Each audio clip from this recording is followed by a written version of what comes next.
नमस्कार मित्रांनो, मी संदेश गमरे. आपणा सर्वांचे बोधिसत्व या माझ्या चॅनलमध्ये तुमचे स्वागत आहे.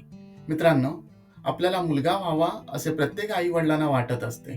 पूर्व काळापासून मुलगा हाच वंशाचा दिवा असा गैरसमज आपल्या देशात चालत आलेला आहे. अनेक ठिकाणी भ्रूण हत्या, नवजात कन्येला सोडून देणे अथवा त्या नवजात कन्येला मारून टाकण्याचे प्रकार देखील घडलेले आहेत. मुलगी जन्माला आल्यास तिच्या आईला आणि त्या मुलीला अतिशय अपमानास्पद वागणूक दिली गेल्याचे देखील आपण ऐकले असेल. हिंदू धर्मामधील वेद प्रणालीवर आधारित असलेली पुरुषप्रधान रचना याचे मुख्य कारण आहे. मुलीला घराबाहेर पडण्याची मुभा नसायची. तिने शिक्षण घ्यायचे नाही. एकंदरीत स्त्रीने फक्त चूल आणि मूल सांभाळायचे. मुलाला मात्र सर्व प्रकारचे स्वातंत्र्य असायचे.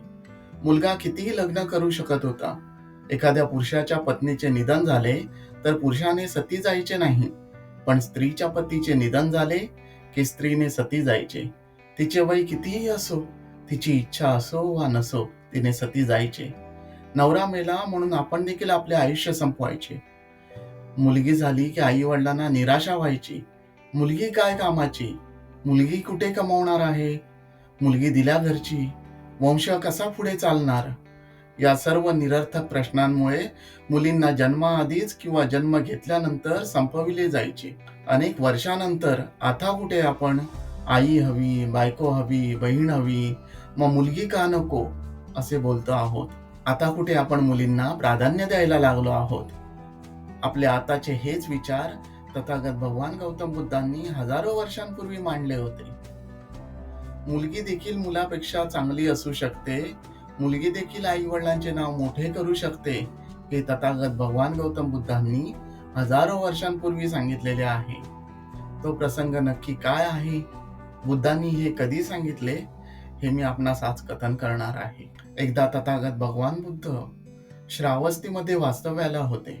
श्रावस्ती हे उत्तर प्रदेशमध्ये आहे. तिथे वास्तव्याला असताना कौशल राजा पसेंदी त्यांना भेटण्यासाठी आला. राजा भगवंतांशी संभाषण करत असताना राजवाड्यातून राजाचा दूत तिथे आला.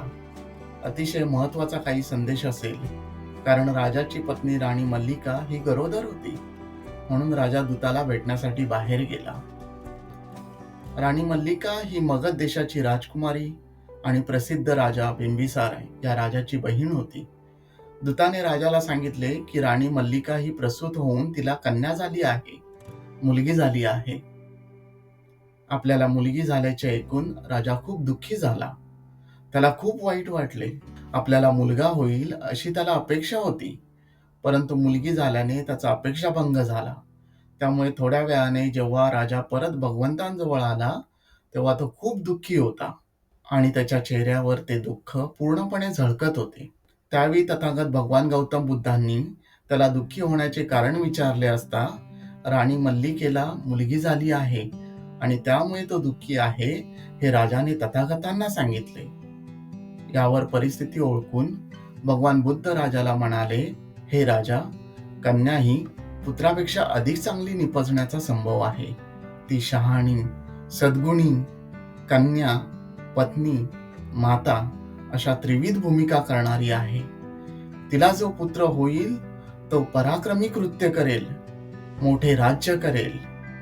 खरोखर अशा थोर पत्नीचा आणि मातेचा मुलगा आपल्या देशाचा मार्गदाता होईल. अशा प्रकारे भगवान बुद्धांनी मुलगी देखील कसे नाव मोठे करू शकते हे राजाला पटवून दिले. पुढे या मुलीचे नाव वजिरा असे ठेवण्यात आले.